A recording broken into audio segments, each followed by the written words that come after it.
I will move to the next speaker and invite everyone to Padlet to reconnect.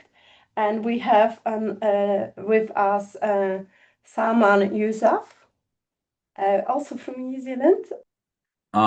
Thank you so much for giving me a chance to present my topic, and it's my honor to be a part of this conference.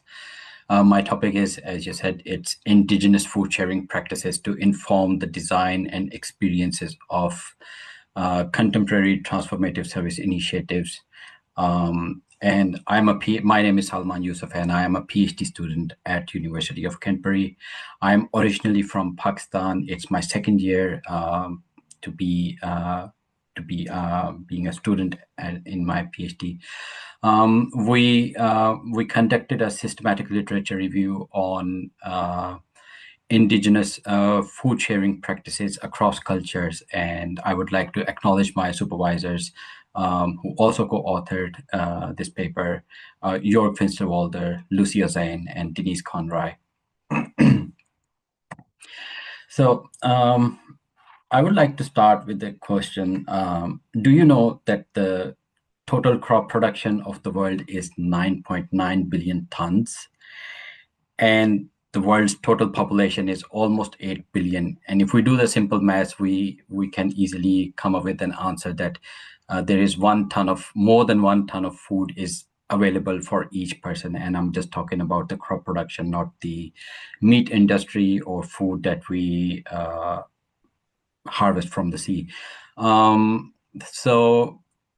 But this current suboptimal food system generate a substantial amount of food waste and gives us 2.33 billion people with moderate or severe food insecurity.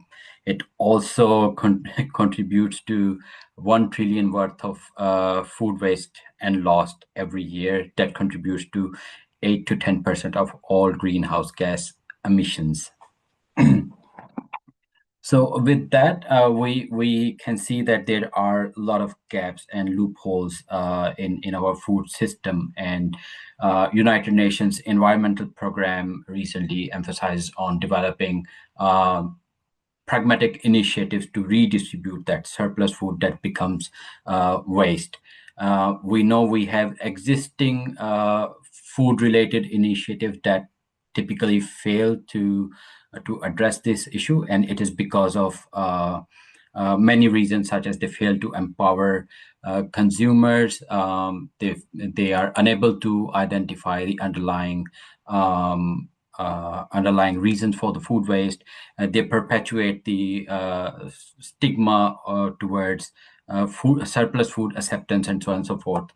There are different strategies that United Nations actually talk about. One of them is circular economy, and the other one that we are focusing on is adopting indigenous cultural food practices to uplift the food security. And the scholars also identify or recognize that adopting indigenous cultural practices of food can strengthen the well-being of families, communities, as well as the natural environment. So overall, the aim of this paper is to identify those cultural practices and to inform the design of the contemporary surplus food initiative. So it is important for us to understand who are indigenous people, since many people are indigenous in this conference, but being a non-indigenous researcher, for me it was also very important to understand the fact that who are indigenous people, and we learned that these people are the ancestral inhabitants of 5 continents. Before colonization and emergence of nation states, they have their own knowledge system, belief system, cultural values, and way of living that is very sustainable in a way. And we will see in our findings as well. I also looked into the Hofstede's cultural dimension of indigenous peoples, and they generally leans towards the collectivism, which means they prioritize well-being of collectives rather than seek for the personal motives. They have low power distance, which means they are flexible and adaptive, low uncertainty avoidance. They think for the long-term sustainability through intergenerational knowledge transfer and the continuation of traditions. And normally they do through the food sharing practices. They have high femininity, which means they have nurturing social values. So our research falls under the transformative service research, under the umbrella of transformative service research. And my PhD is to basically to co-design an intervention to reduce food waste. So that paper is a contribution towards that. So transformative services is advocates the use of services to enhance the well-being of individuals, communities, and the ecosystem. It also recently scholars emphasize co-designing service initiative to address the wicked problems of the world, such as food waste. There is a call for research on incorporating cultural dimensions into the design of the services. So there are many commonalities between TSR concepts and indigenous cultural practices of food sharing. It was quite fascinating for me to learn that both of these look for the holistic to improve, look for the holistic well-being, and there is a reciprocal relationship exist in TSR because they think that well-being co-creation is a process of balanced reciprocal relationship where actors integrate resources to achieve mutual benefit. On the other hand, in indigenous cultures, reciprocity is a central social practice of resource sharing without immediate expectation of return, focusing on collective well-being. They both look for the environmental stewardship as well as minimizing inequalities or systemic inequalities in the system. So for us, it was when we thought about to integrate the indigenous cultural values into the design of the service. We thought about, okay, which cultural practices of food sharing of indigenous people we should be looking at. So for that, we conducted a thematic systematic literature review. We followed the Prisma protocol, and we performed our search with the two keywords, food and share. For that, we also looked for the indigenous focused journals, Q1 to Q4, which means that indigenous focused journals are those journals who serve the indigenous communities and indigenous knowledge as well. When I was doing this, I was conducting this research or analyzing the papers, I found out that all the researchers were closely working with the knowledge keepers as well as the communities. So all the knowledge that is presented in this paper is from deeper into the community, and that also take away the barrier of colonial methodologies and very, the subjective methodologies. So I analyzed 25 papers, and we had like 5 teams immersed in this in the findings. So these are the descriptive statistics. As we can see, in the last 3 decades, the trend is not so high of publishing indigenous knowledge into the indigenous focus journals. So that makes us to think that indigenous scholars who are working in indigenous knowledge system, they should publish into those journals that are focusing on indigenous communities or indigenous scholarships. In our research, we found out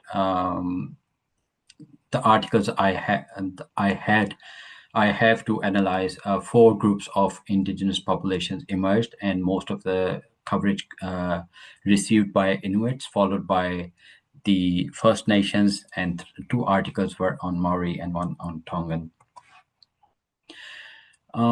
Five themes I came up with is the determinants of food sharing, why they share food, how they share food, what impact does sharing of food create on the well-being, and what prevents food sharing, and the lastly is how to build the capacity for redistributing surplus food by following the indigenous cultural practices. There are many motives they have. First is across all cultures, all indigenous cultures examined in this review was focusing on food sharing is their cultural identity and a way to transfer indigenous knowledge, skills, and experiences to the younger generation. And other motives are access to food resources to the communities through generalized reciprocity, supporting people experiencing vulnerability and generosity are the main motives. They also share food in crises. It minimize inequalities as well as they create zero waste when they share food. So by adopting these practices, we can have zero waste in community rather than wasting food which cost more than 1 trillion to this world. There are many ways they share food. For example, they have social sharing networks that includes kin-based sharing, sharing by invitation, sharing by gifting, or sharing by request. They share wider to the community, to family, extended family, and to the communities. And there is also a form of organized sharing in those cultures. It includes formal partnerships between two kins, as well as these days they create partnerships with institutions to redistribute their traditional food as well.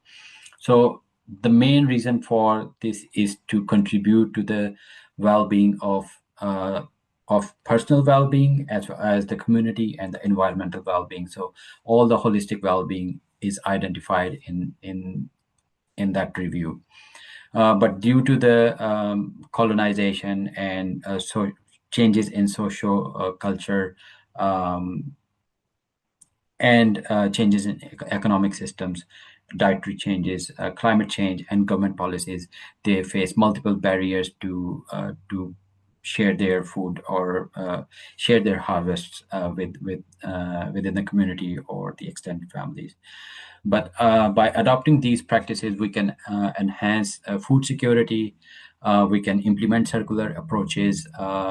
We can have the community engagement. We can transfer knowledge, and we can create food sharing networks by revitalizing those cultural values. Our findings inform the service design principles of transformative service research to design a holistic service experience to better engage actors and to redistribute surplus food and to maximize well-being outcomes. In previous research, it is shown that a service design that prioritize cultural values and needs of the users can create unique and enhanced service experiences. And the determinants of food sharing can provide us the novel vision for ideation in the design of contemporary food initiatives. Also, the forms of food sharing challenge the negative perceptions. For example, acceptance of surplus food by labeling. If in today's, for example, food banks, they share the food and call it as donations. And for example, if the same food is shared as gifts, as indigenous cultures do, so by changing the narrative, we can improve the acceptance of the surplus food and the context of the well-being. Incorporating the context of well-being, we can also enact the transformative service experiences. and by combining all these into that, we can build the capacity. So this is the illustrative illustration of my findings. So if we have all these integrating into the transformative service initiative, we can break the barriers and create the well-being outcomes for the communities. Lastly, we argue that contemporary food initiatives require a shift in system thinking and service design to achieve meaningful motives of food initiatives, practical ways to achieve surplus food redistribution, uplift food security, and positive well-being outcomes that shape service experiences, and embedding these cultural practices of all the indigenous cultures into the design provides the pathways towards developing novel and sustainable interventions to reduce surplus food. Thank you. It's very interesting. How would you, Salman, to pass this idea to organizations that are actually food sharing initiative is actually beginning integration of indigenous food sharing? It's not only idea to avoid like a food reducing waste, but it's actually something bigger. It could be like a first step for integration. Do you have any idea how to talk to other organizations and pass your research, beautiful outcomes you had? Actually, my PhD is about developing an intervention to co-design intervention with the younger generation. So we will be using the 2I approach and integrating all these findings into that intervention that we will co-design with Gen Zers. So, and how would you like to share with younger people? What sorry? resources will you use to share your findings with younger people? Will you use social media or meet communities in person? It depends on the intervention that they want to create us, and then we will embed these findings into that intervention. So it automatically goes into the intervention. Okay, so method will be described. Fantastic. Thank you so much and good luck. Thank you. And again, I will invite everyone to the chat. And there's one more question from Lily. How have you engaged with services in this space already or not yet, and how? So is it similar? No, not yet. No. Okay. And follow-up services such as Paracore, Ewanui Ranji, Kai Mara programs. Have you heard about them? No, not really. I will Google that and I will try to find and also you can connect with Lily directly, maybe. that. It might be a good resource for your future research. Yes. Thanks a lot. Thank you so much.